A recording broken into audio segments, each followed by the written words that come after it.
So aloha, everybody. You might not be able to see me, but I'm Pamela Timpop, president of the Maui Chamber of Commerce, and we are very pleased to be here with you today to discuss the effects the COVID-19 pandemic has had on businesses in Maui.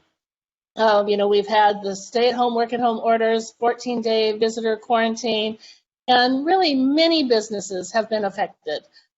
So today we're joined by 8 business leaders from our Maui community who represent various industry sectors. While they will be sharing how their particular business and employees have been impacted, these are leaders in our community and their stories represent what other businesses in their industry are facing as well. Today, the Maui Chamber of Commerce asks each of these individuals to focus on 3 things. The hardship that the business and employees have faced as a result of COVID-19, how reopening Maui up sooner to visitors from national and international locations will help us and help revive their business as quickly as possible, and any suggestions they may have for government to help us during this challenging time. We're going to begin with Mark Brumley, who is the General Manager of Four Seasons Resort Maui, to talk about the impact on hotels and resorts. Aloha, Mark. Aloha, everybody. Thanks for having me.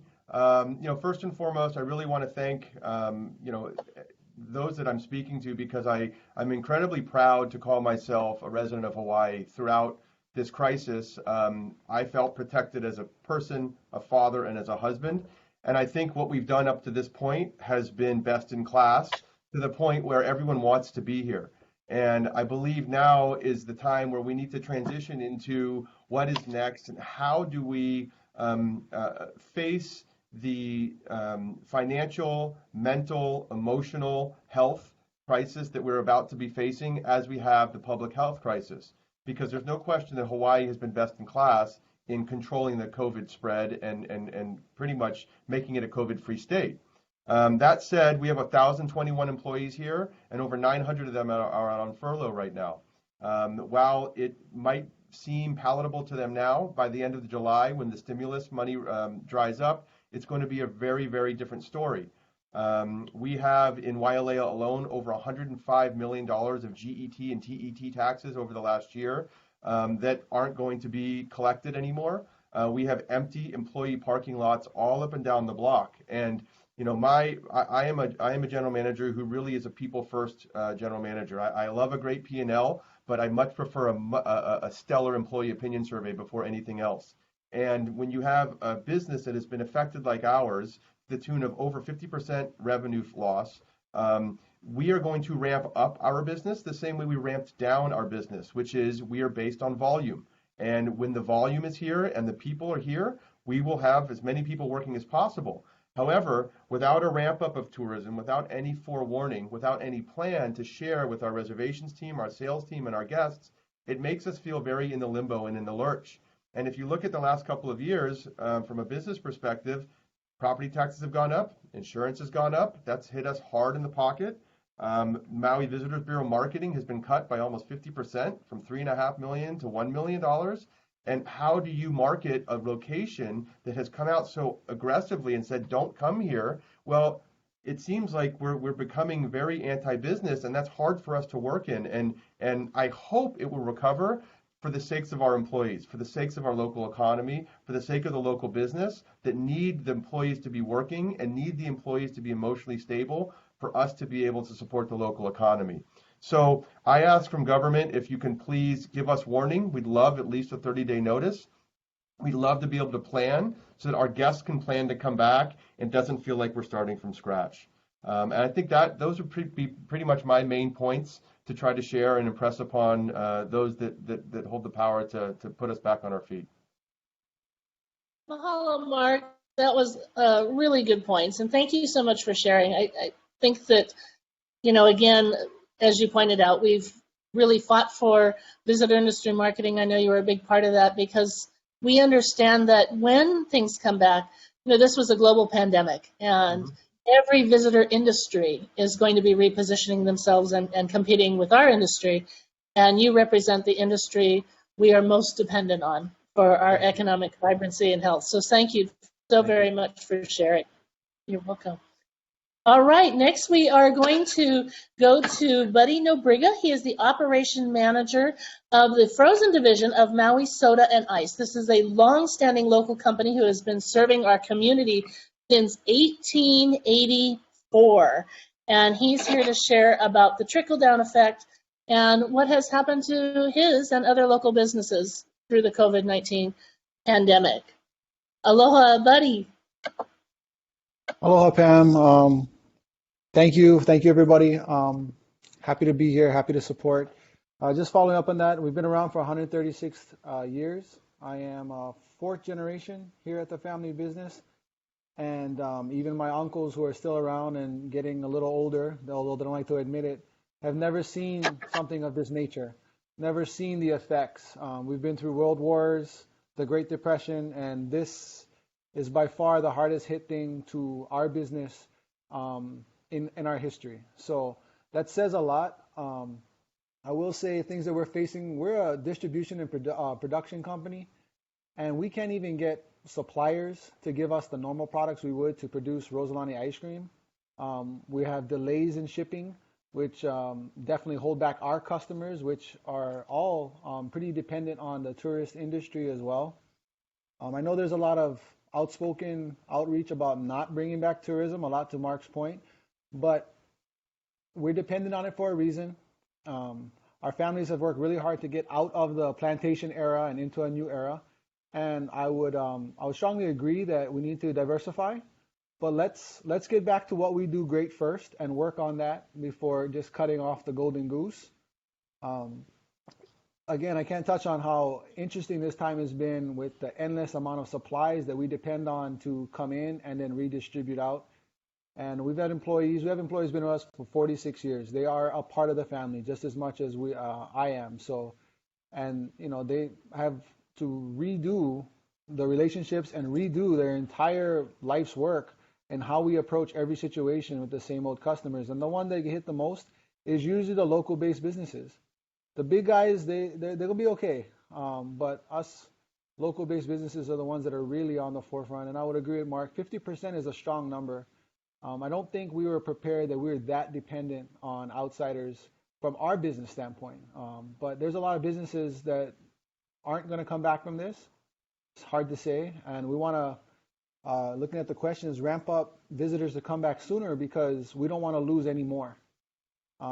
And then lastly, I would say for government, keep in mind that the people, we're a company just under 100 employees, but these employees are locals. They're as much a part of Maui and everything people feel and the aloha and the noko'oi that we have here. So we want to keep them here. And it's heartbreaking and heart-wrenching to hear what their families are going through. And keep in mind people leaving. That's something that is unprecedented. And when it hits close to home that families within the families are just moving away with no intention of coming back, it makes it hard to come to work. So I would ask government to take precautions, yes, but also, make decisions and take a stand and move forward. There's no right or wrong answer. We're all in it together. So let's just keep on pushing. Thank you. Thank you so much, Buddy. I really appreciate that. And I appreciate you talking about really the impact on local residents. And we all know we also have an affordable housing crisis. We know it's very expensive to live in Maui. And when work is not available, we are seeing people move to other locations, and we're seeing our children not come home. So I appreciate you sharing that aspect of it as well. Thank you very much, because your family's been around for a very long time. I also appreciate you sharing the history, because you've seen it all, and you know that this is the worst. And so, thank you for sharing that part, because many people who have come here either later or started their business maybe haven't gone through as much as you folks have. And while they think it's the worst, now hearing from you, they understand, no, this really, really is the worst. And it was easier to come back before. And I've seen that in my career as well. So thank you. Next, we're going to have Jim Walsh. And Jim is the general manager of Atlantis Submarines. They operate on many different islands in Hawaii. And he's going to share, from a large activity standpoint, what the impacts have been on his workforce and Atlanta Submarines. Hey, Pam. Thanks for having me. Really appreciate you including me in this conversation. It's a really, really important conversation for us business leaders to have, with our government and the community at large, because what we're seeing here, as both Mark and Buddy have indicated and shared, this is an unprecedented experience that we're all having, and we're all trying to figure this out. And the economic impact that we have suffered. For Atlantis, we're on Oahu, Big Island, and here in Maui, and we have just under 200 employees, and over 90% of those employees have been furloughed. In Maui, which I'm the general manager of the spot here in Maui, I have 34 employees here, and 31 out of the 34 have been furloughed. And in dealing with my staff, even today, I'm getting conversations with them that they're having, what horror stories they're all having with the unemployment model that is out there, with over, I don't know, what is it, 22,000 people filing for unemployment. The system is overrun, and they're really, really hurting. My staff that is furloughed is hurting. Some of my staff have not received one dime from the unemployment system yet since the middle of March. And I'm sure that, by me saying this, everybody else that's on this line has probably had similar experiences with their staff as well. The economic engine of our community has been shut off with tourism. And with that economic engine being shut down, we're 100% dependent, on the visitor industry doing what we do. And one of the COVID-19 patients that we're seeing is this economy, that right now the economy is on a ventilator of its own. And that ventilator really is the government loans and such that businesses are relying upon right now to make it through the desert time right now. And once that money runs out, not only will the unemployment be a bigger problem, but businesses are going to flatline and they're going to go away. And we all can't make it too much longer in this type of environment. Another really big concern that I have is not just with my staff and our business, but it's the community at large. When I'm driving into Lahaina and I go by Lahaina Baptist Church and I see the 3 miles of cars lined up receiving food from the church, and in Kahului, and what we see on the news in the evenings, the social need problem that we have in our state right now, in our community, is huge. And the only way to fix that and help that social need problem of food and all of the other secondary effects of this thing is to begin to open our businesses back up again. And I believe that with the collective ambition of the government, with our business leaders, and with our community, that we can certainly do that safely. What I would like to see from the government is a clear understanding that can be communicated to us all about a date that the visitors will be allowed to come back again, and a plan on what they have, what is the government's plan to allow this to happen so we could all prepare. I just got off another phone conference with our leadership team, and we don't know what to tell our staff. Is it July? Is it August? Is it September? Is it, we don't know. So it's so hard, to Mark's point earlier, it's so hard for businesses to plan, not knowing when we'll be allowed to go back to work again. I think another big point for government to help is really that I think the government really has gone this largely alone, making the decisions and doing most of that stuff on their own. Sure, they've relied on us as a community to do the things that we needed to do to flatten this curve, and we've done that. But I think what the government really needs to rely upon us for, they need to begin to trust businesses that we know what to do and how to handle our visitors, our employees, our guests, and our community to do things safely, that we could begin to reopen businesses and the visitor industry again. And I go back to the date. We really need to have a date that we can sort of look towards. I trust that our government is coming up with a plan, and they're going to be working on that plan, 24 hours a day to fulfill the things that need to happen so we could, have visitors here again. And I think it was maybe Buddy had said it, that maybe Mark as well, we need to get to a point where the visitors aren't the bad guys anymore. I don't want to see visitors on Facebook pages being tracked down because they've, gone out to get a half gallon of milk or, whatever that is. We need the government to communicate a message to the community that the visitors are a needed part of our community as well, and how important they are to all of us, in a secondary and almost a third tier level if folks aren't in the visitor industry, like I am. And if it's testing is what's needed, then let's test.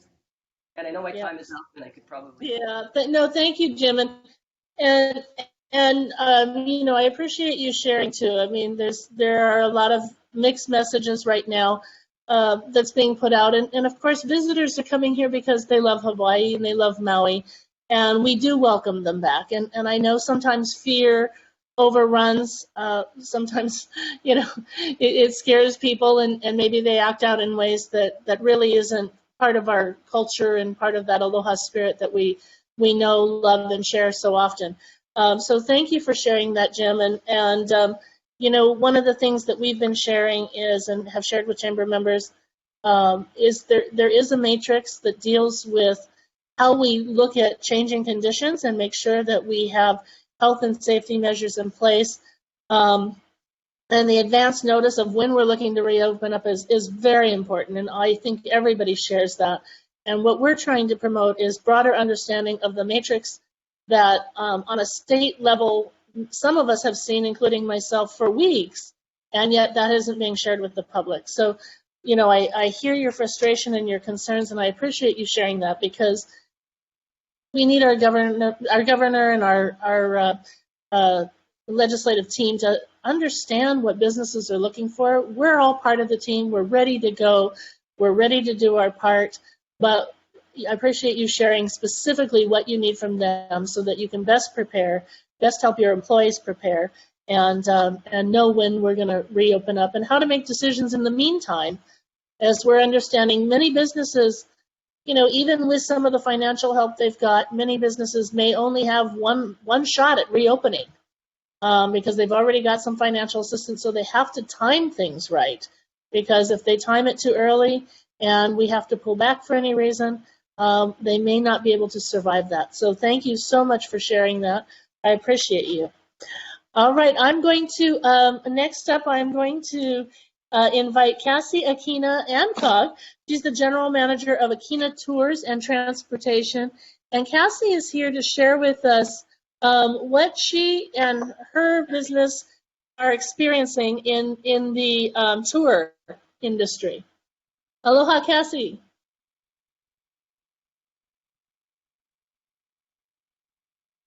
Oh, excuse me, Cassie. I'm sorry. I thought I unmuted you. There we go. Aloha, Cassie. Can you hear us?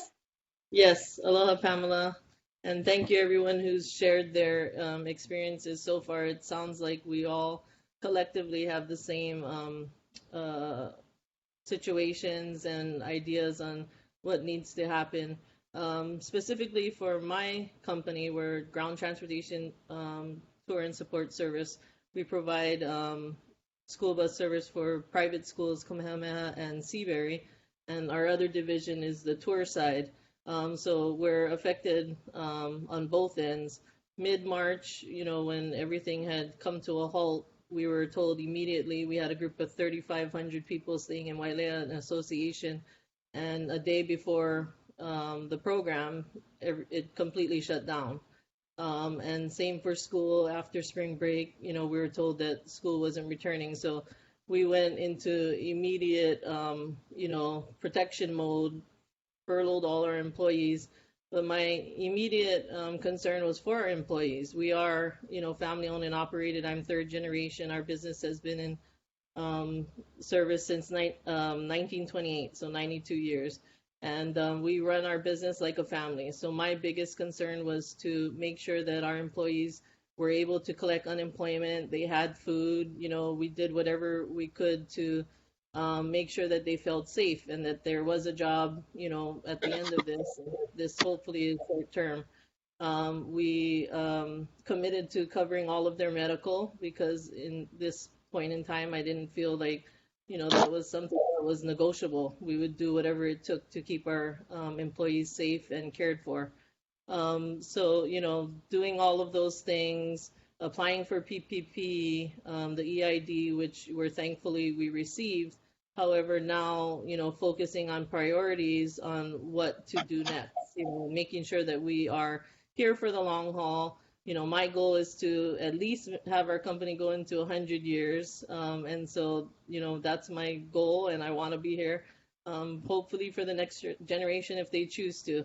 But being in the transportation industry, we're hit with a lot of hard costs. We have a lot of overhead, just like I know a lot of businesses here. I'm preaching to the choir.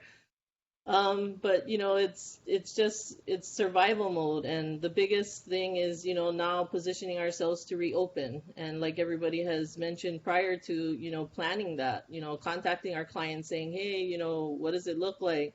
I'm speaking to the schools. We're talking about social distancing. All of those things come into play, and how we're going to reposition ourselves for the future, and also letting our employees know that we're as soon as everything opens up, they'll have a job here, and that's our biggest thing, is communication and keeping everyone calm and feeling safe. As far as returning to the visitors, I agree with Jim. It is making sure that they feel safe. So when they do allow visitors to come back, that the residents don't feel threatened, and it's more of providing information and calming their fears, so that when we do allow the visitors, they're not being threatened, or because that could have an adverse effect on our economy and our visitor industry. If people are putting on social media, they don't feel welcomed here by the residents. So that was one of the things. And as far as government is concerned, I would like to see more flexibility on the PPP. I know they're doing an act, trying to pass an act right now through Congress. And so that would help us, because, when it first came through, speaking and working with the banks, there was a lot of unknowns, Right. how we use the funds and apply them. So, we've been very fortunate to have partners such as ProService that have really walked us through everything from day one. And so that has helped our small business and helped us to be good employers, and also, support everyone that, we work with, as well as our suppliers, because it affects all of us. It's not just our company, it's the gas company we use, the radio, everyone that we use, we're all feeling the effects of this. So I appreciate everyone's time, and thank you for inviting us. We look forward to getting back to the swing of things and getting back to work. Aloha. Aloha, Cassie. Thank you so much, and I appreciate you sharing that, and I appreciate you sharing about covering the medical and the work that you've been doing to make sure your employees are taken care of. Our industries are doing that, and the hotel, those who can afford it, and when I say that, I don't say it cavalierly, because we're all hurting, and it's very small businesses want to but can't afford it, and even those who can afford it doesn't mean they can afford it and they've got flush money. It means they're still struggling to afford it, but they understand the importance of making sure their employees have medical during this time. Nobody's immune from this, and everybody's working hard and doing what they can to benefit their employees as much as they can in any way that they can, and you certainly illustrate that. Thank you so much for sharing that. All right, I'm going to ask Rick Nava, who's president of MSI Maui, to discuss the hardships his photography company has faced and how he is related to the visitor industry.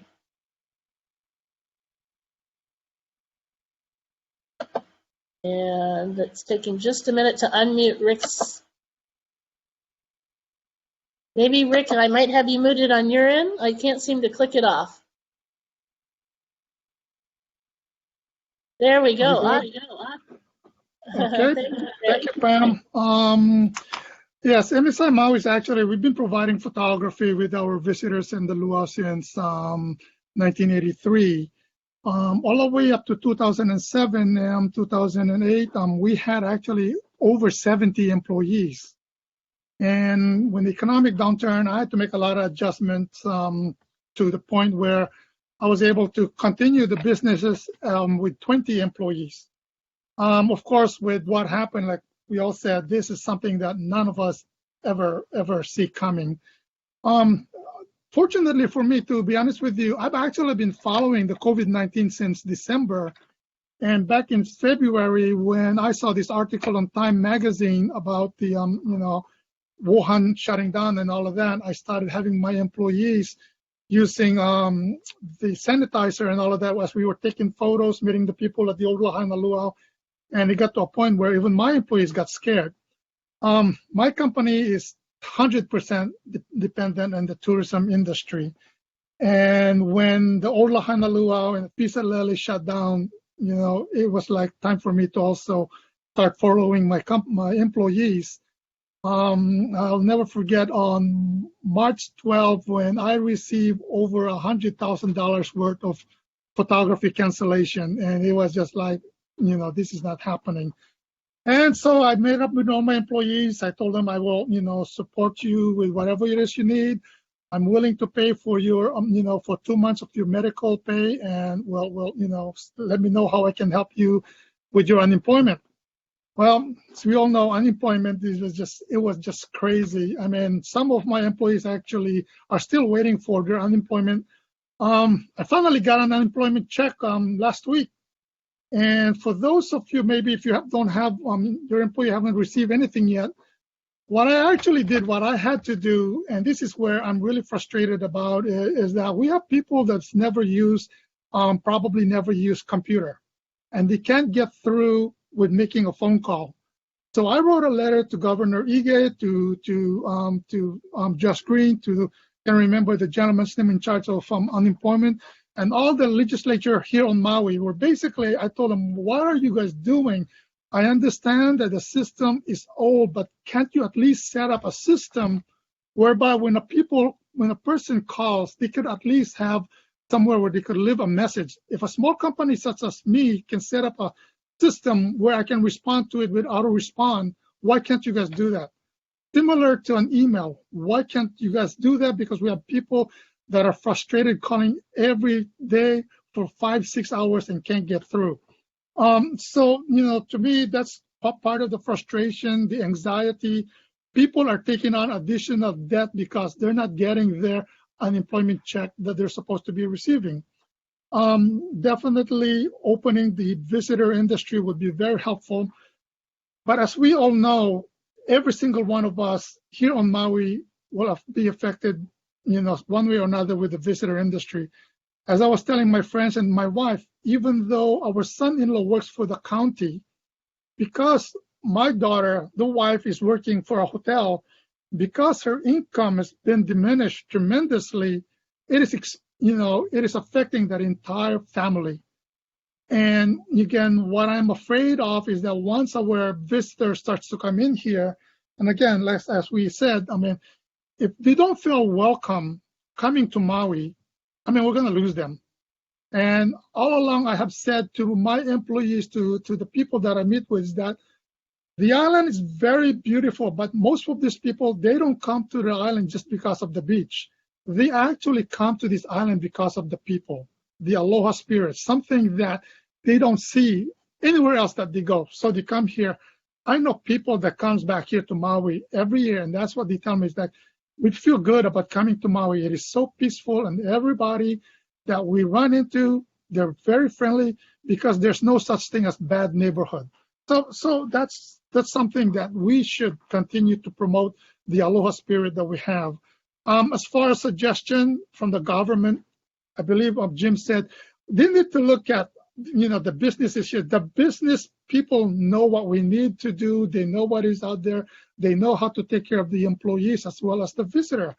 If there's one thing that I would like to probably see, if they start opening the visitor industry, and I don't know what the cost will be, and I'm sure they can find it, because no matter what's going to happen, people will still be nervous to be traveling, taking that 5.5 hours or more to come to Maui.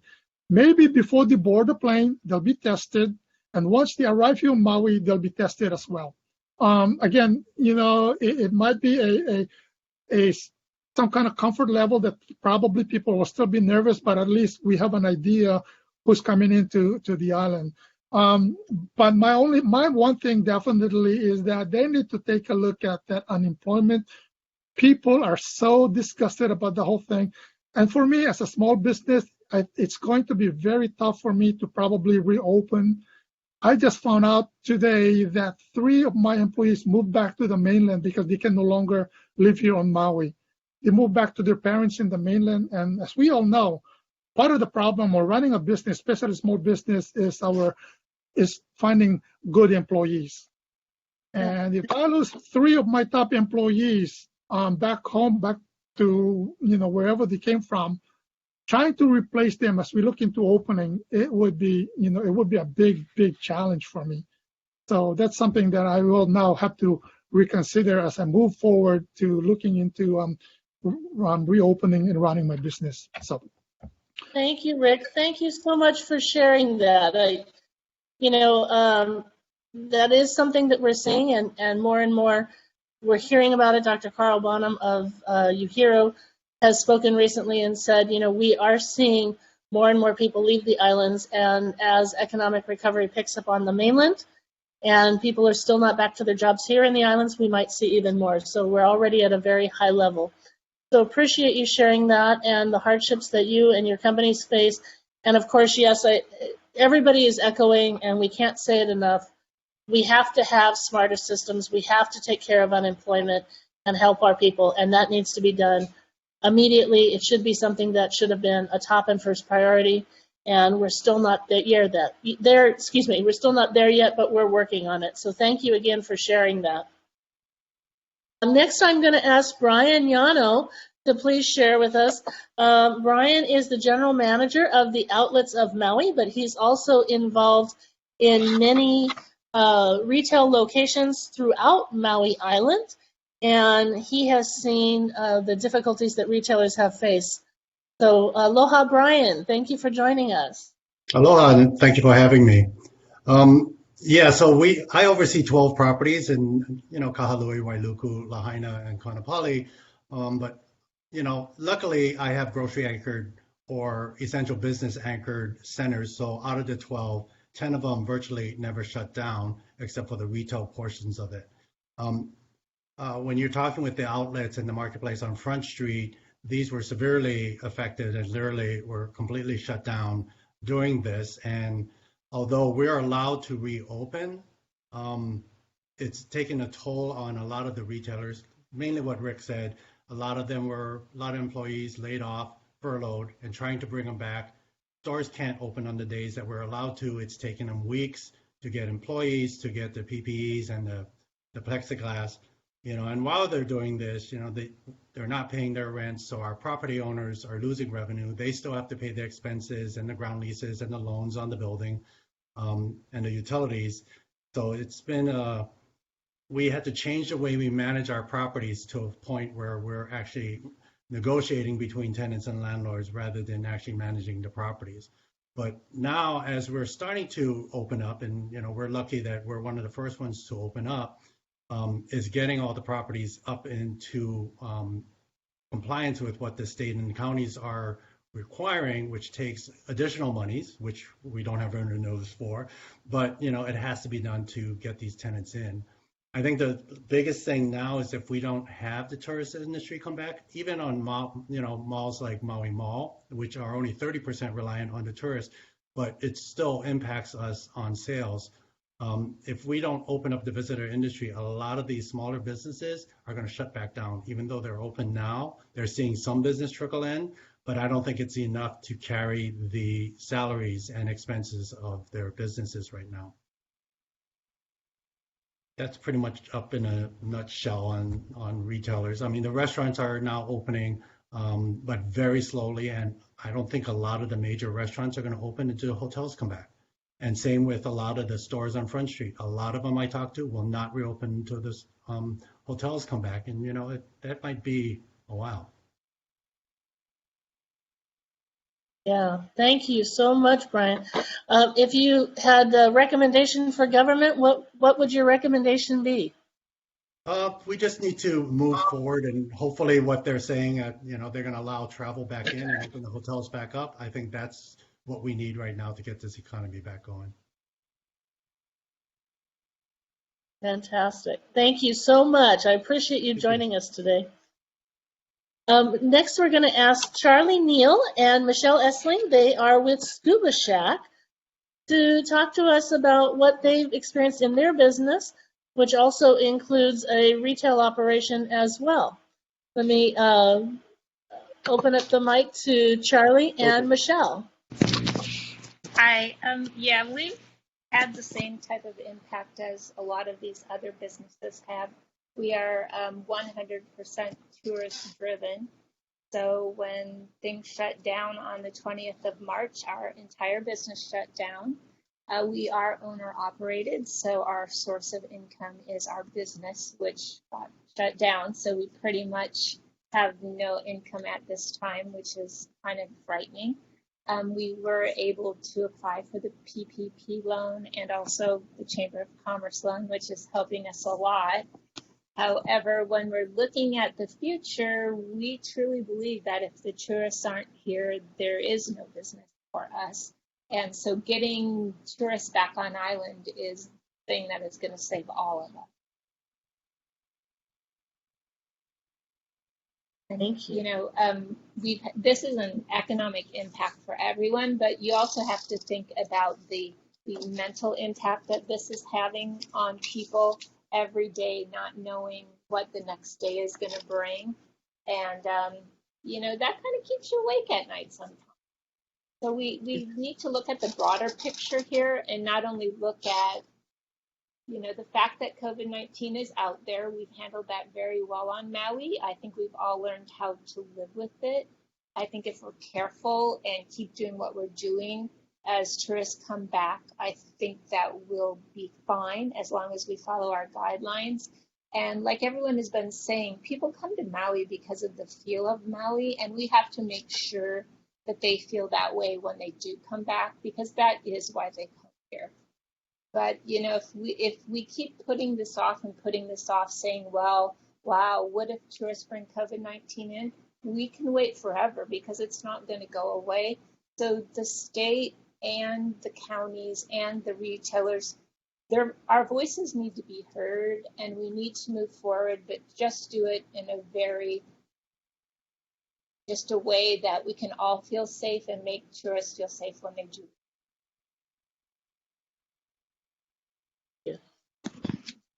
Awesome. Charlie, are you going to share a message with us as well? No, I think she pretty much wrapped it up for us on that. You know, we're in the boating business, and no tourists, no boats. Right. Same. I guess we probably could open our store, but it's 99% tourism, so there's no point in even opening it. Right. Well, and I know when I talked to you the other day as well, you said, again, so little traffic in your area. You know, people, like you said, no point in opening up. There's just no traffic on the streets. No, Right. it's only locals, which is great to see. Everybody's going out and supporting local businesses who lives here. But when you look for tourists, they're just not here. All of our bookings that we had scheduled have canceled, and these were like for months in advance. And they said they're happy to come back and see us as long as they can get on island and not have a quarantine. So Sure. we have people waiting to come here, but they're not willing to quarantine. So we just have our fingers crossed that everyone will get together and we can open things back up and head in the right direction. Awesome. Well, thank you so much. We're grateful to have both of you on with us today, and thank you for sharing. And she always says everything very well, so thank you, Michelle. Thanks, Pamela. We love you. Thank you so much. Love you too. All right. Well, we're going to go to Garrett Marrero, who everybody knows, CEO and co-founder of Maui Brewing Company, to share what's going on with the restaurants and bars. But also, before I unmute Garrett, I wanted to just also say that, you know, Garrett, again, is one of those people who jumps right in and looks at solutions. And many of us saw how he jumped in to do hand sanitizer and has been doing an amazing job with that, helping our community, and has even donated hand sanitizer for businesses that the chamber is to need additional hand sanitizer. But, you know, Garrett ran into trouble with the Liquor Commission on that. and yet he continued to pursue the importance of that and making sure that that was available to us, and to continue to manufacture hand sanitizer in addition to the many other things he's doing, including running his restaurant. So welcome, Garrett, and aloha.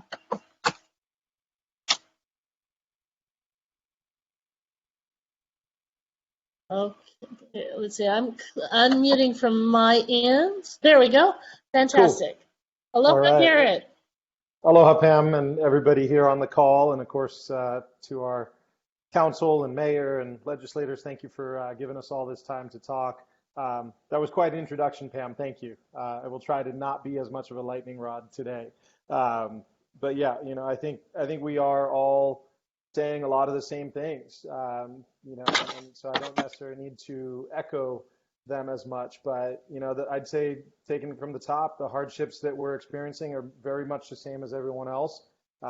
We have no one to sell to, and residents and trying to have a business flourish with the residents alone, who on our island, more than 1 in 3 aren't working. So what money do they have to even patronize local businesses? It's a foolish concept. I think we have accounts that are in arrears and we're unlikely to get paid on those because many of them won't even reopen, let alone open anytime soon, because they also have no one to sell to. We have beer dying, as we say, or coating out, aging in cold rooms and in refrigerators of these restaurants, that at some point it will come time to dump it. And who's going to eat that cost? That's going to fall on the wholesaler. It's going to fall on the supplier. It's probably also going to fall partly on the retailer.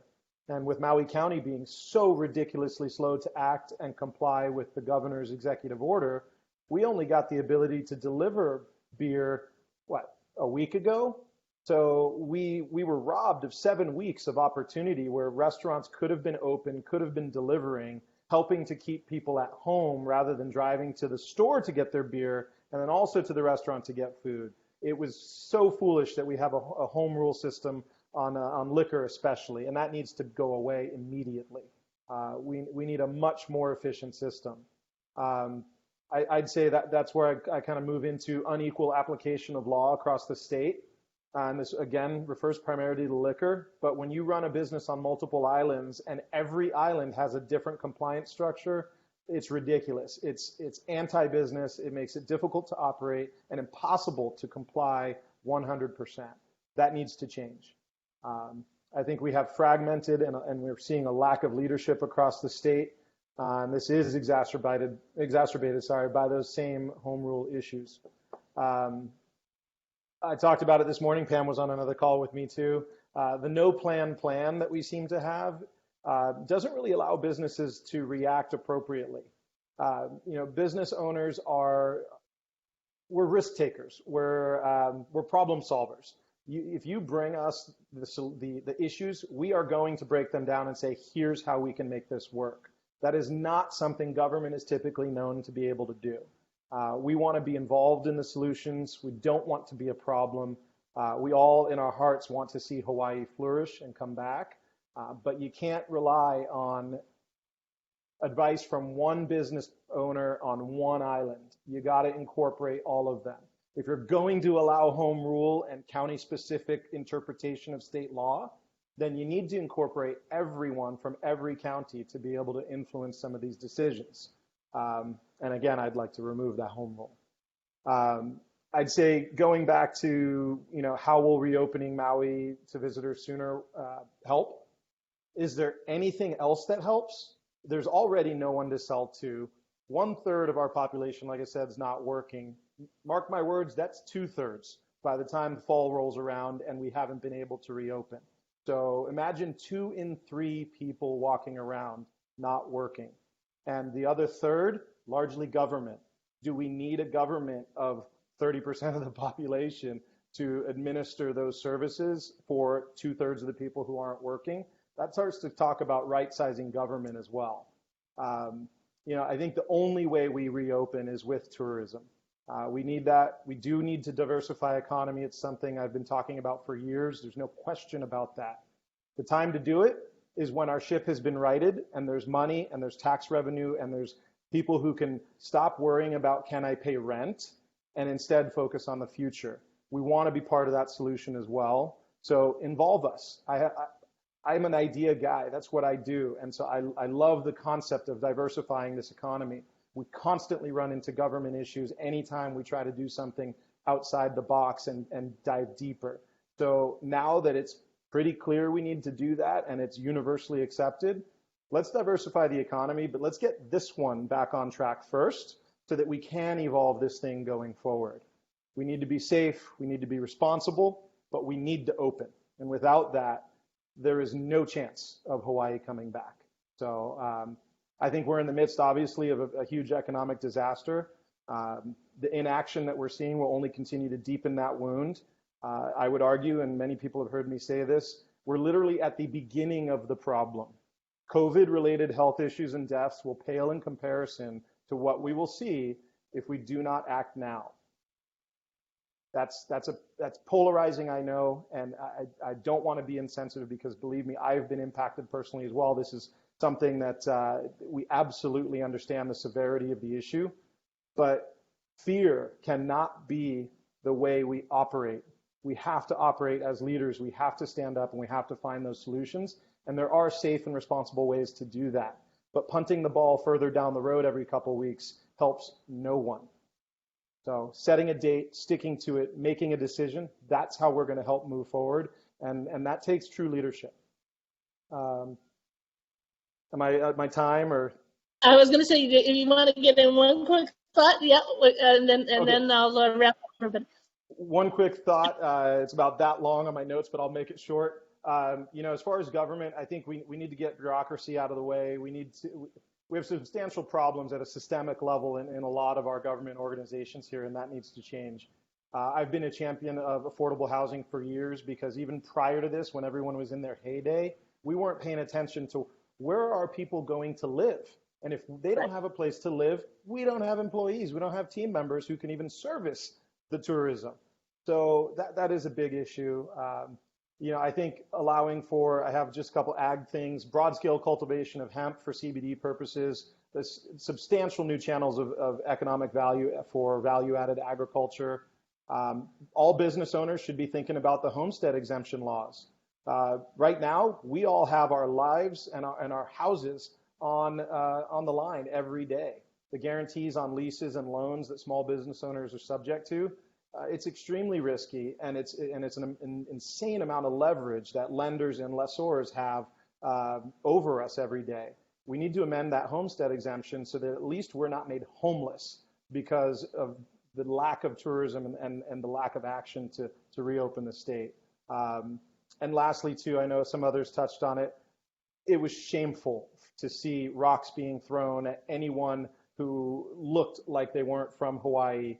To see the no aloha of tourism for the same people that we're going to have come back at some point. So we need to practice aloha. We need to find a way, like I said, to bring tourism back responsibly, but we've alienated a lot of people and the penance for that shall come. But it's just not that hard to be a good person. So let's do that and practice aloha for everyone. Thank you so much, Garrett, and I appreciate you mentioning that. And for those who don't know, I don't know who produced it, and I don't know who funded it, but you're going to find many of our Maui people you know and love in this new Aloha video. You can find it on the Chamber's website. Well, it's going to be on our website. It's on Facebook now, but we're asking everybody to share it broadly. It talks about the Aloha spirit and what it means to us. And in this very challenging time, not only on Maui and wanting people to understand that we love our visitors, we appreciate them. They are people who want to be here, who chose to be here. We want to share that spirit with them, but also in this time of unrest across the globe, and just a time of horrible things happening and people not being treated equally. This is a time where we can get that Aloha spirit out to the world. So I ask that you all share that. I want to thank everybody on the call today. I think even just in joining with each other and seeing the overlap in the discussions they've had, it helps everybody understand, look, we're all in this together. We're having the same frustrations. We're wanting the same things fixed. We're working on solutions. We're helping our employees. We're trying to make it right so we can recover as soon as possible and stop the economic hardship and the loss that's going to make it even more difficult to recover. Everybody on this call is a leader in the community. They're working hard to address situations, and as has been pointed out, businesses, entrepreneurs are really well able to do this. We're innovative. We move quickly. Maui statewide is known for our innovation. And of course, we always say Maui no ko'oi. But this is a time where we want to be involved. We want to be part of the solution. That's why we're here today, offering suggestions amongst each other, sharing things that we have in common, but also sharing things that we want to let government know so we can get through this as quickly as possible, open back up, receive those visitors. And as Garrett pointed out, I've been in economic development for over about 20 years of my life. I'm a huge supporter of sustainability, always have been. But the truth is, we are a one industry island. Ag is rebuilding. Right now, we are very dependent on the visitor industry, more so than any other island. And so it's really important that we shore that up first. We get systems in place. And there are, as has been pointed out, there are big grand solutions we need to look at, but there are simple solutions like autoresponders so people don't have to call in 100 times on their unemployment. There are things that the business sector can share with government if we continue to open up those channels so that we can make improvements as quickly as possible and all help support getting back to our economic recovery and health. I want to thank everybody on this amazing call today. We are going to be sharing it with our local legislators and be posting it on Facebook for all to see. Mahalo for joining us, and thank you for watching our insights on how COVID-19 is impacting Maui. Aloha and a hui ho.